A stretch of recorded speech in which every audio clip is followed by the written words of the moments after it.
Radio City podcast. Radio city పిట్ట కథ. మీరు వింటున్నారు FM అంటే రేడియో సిటీ 91.1 లో. నేను మీ ఆర్జే యోగితాని. జీవితంలో అన్ని పనులు నేర్చుకోవాలి. డాడీస్ లిటిల్ ప్రిన్సెస్ అయినా, మదర్స్ ప్రిన్స్ అయినా, ఎవరికైనా అన్ని పనులు వచ్చుండాలి.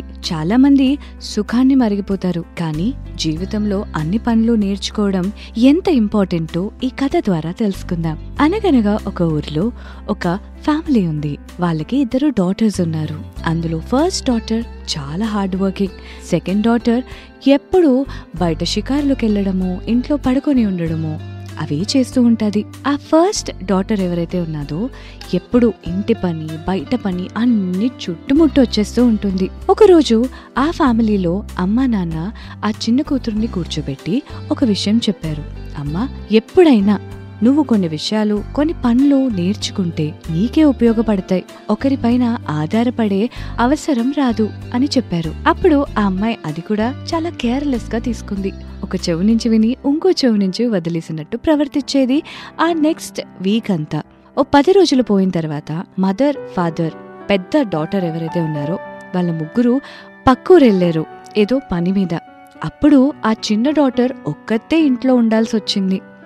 భయంగా ఉన్నది. తిండి వండడానికి ఎవరూ లేరు. తనే స్వయంగా వండుకుందాము అంటే వంట వండడం కూడా రాదు. అలాంటి క్షణంలో తనకి ఏం చేయాలో తోచక పప్పులు, ఉప్పులు ఇవన్నీ ఏదేదో తినేసింది. కడుపు పాడైపోయింది. తనకి వేడి నీళ్లు కాచుకోవడం కూడా రాదు. ఇలాంటి సమయంలో తను రియలైజ్ అయ్యింది ఏంటంటే, బేసిక్ పనులైతే ఎవరికైనా వచ్చి ఉండాలి. ఇంటికి రాగానే ఇల్లంతా శుభ్రంగా ఏవో కాస్తో సర్దడాలు, ఏవో చిన్న పనులు ఆ చిన్నమ్మాయి చేసింది.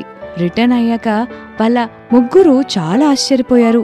ఏంటి ఎప్పుడు చేయలేని పని మా చిన్న కూతురు ఈ రోజు చేసేసింది, ఇల్లంతా ఇంత శుభ్రంగా ఉంచింది అని చెప్పి చాలా ఆనందపడ్డారు. దీన్ని బట్టి మనకు అర్థమైంది ఏంటి అంటే, ఒకరి మీద ఎప్పుడు డిపెండ్ అవ్వకూడదు. అది మన ఫ్యామిలీ మెంబర్స్ అయినా సరే బేసిక్ అంటూ ఉండాలి. అది పని చేసుకుని ఎర్నింగ్స్ లోనన్నా, లేదా ఇంట్లో తీసుకోవాల్సిన బాధ్యతలన్నా, చేసుకోవాల్సిన కొన్ని పనులన్నా అన్నీ తెలిసే ఉండాలి. బేసిక్ విషయాలు తెలియడంలో తప్పులేదు కదా. కాంప్లికేటెడ్ విషయాలకి కొంచెం ఎక్స్పీరియన్స్ కావాలి. చక్కనైన స్టోరీ విన్నారు కదా. ఇలాంటి చక్కనైన స్టోరీస్ వినడానికి keep listening to me only on Radio City 91.1. నేను మీ RJ Yogita. Radio City podcast.